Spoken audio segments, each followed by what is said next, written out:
ಬೆಳಗಾವಿ ಜಿಲ್ಲೆಯ ರಾಯಬಾಗ ತಾಲೂಕಿನ ಮುಗಳಕೋಡದಾಗ ಇರೋ ಶ್ರೀ ಯಲ್ಲಾಲಿಂಗೇಶ್ವರ ಮಠ ನಮ್ಮ ಸದ್ಗುರು ಶ್ರೀ ಯಲ್ಲಾಲಿಂಗೇಶ್ವರ ಮಹಾರಾಜರು ಮತ್ತು ಸದ್ಗುರು ಶ್ರೀ ಸಿದ್ದರಾಮೇಶ್ವರ ಮಹಾರಾಜರು ಓಡಾಡಿದಂತಹ ಪುಣ್ಯಭೂಮಿ ಐತಿಹಾಸಿಕ. ಇದು ಉತ್ತರ ಕರ್ನಾಟಕದಾಗ ಬಹಳ ಹೆಸರಾದಂಥ ಒಂದು ದೇವಸ್ಥಾನ. ಇಲ್ಲಿನ ಶಿಷ್ಯರು, ಭಕ್ತಾದಿಗಳು ಮತ್ತು ಶಿವಯೋಗಿಗಳ ಆಶೀರ್ವಾದದ ಜ್ಯೋತಿ ಒಳಗ ನಡೆಯೋ ಜಡಗ ಮಠದ ಕಾರ್ಯಕ್ರಮಗಳು ಅಂದರೆ ಬಹಳ ಫೇಮಸ್ಸು. ಮಠದ ಸ್ಥಾಪನೆ ಶುರುವಾಗಿದ್ದು ಹೆಂಗ ಅಂದ್ರ ಈ ಪರಂಪರೆ ಸದ್ಗುರು ಶ್ರೀ ಯಲ್ಲಾಲಿಂಗ ಅಪ್ಪಾಜಿ ಮುಗಳಕೋಡ ಅವರಿಂದ ಶುರುವಾತು. ತಮ್ಮ ಗುರುಗಳ ಆಜ್ಞೆ ಅಂದ ಕೂಡಲೇ ಲಚ್ಚಾನದಿಂದ ಹೊರಟ ಅಪ್ಪಾಜಿಯವರು 7 ಹಗಲು 7 ರಾತ್ರಿ ಪಶ್ಚಿಮಕ್ಕೆ ಪಯಣ ಮಾಡಿದ್ರು. ಜಾಗ ಆರಿಸಿದ್ದು 7ನೇ ದಿನ ಸೂರ್ಯ ಮುಳುಗೋ ಟೈಮಿಗೆ ಅವರು ಮುಗಳಕೋಡ ಹಳ್ಳಿಯ ಸ್ಮಶಾನ ಭೂಮಿಗೆ ಬಂದು ತಲುಪಿದ್ರು. ಅಲ್ಲೇ ಒಂದು ಸಣ್ಣ ಗುಡಿಸಲು ಹಾಕಿಕೊಂಡು ತಮ್ಮ ತಪಸ್ಸನ್ನ ಶುರು ಮಾಡಿದ್ರು.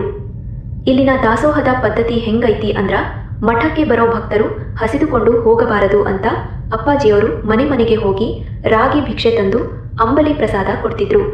ಅದು ಇವತ್ತಿಗೂ ಅನ್ನ, ಜ್ಞಾನ ಮತ್ತು ಅಧ್ಯಾತ್ಮ ಅನ್ನೋ ತ್ರಿವಿಧ ದಾಸೋಹ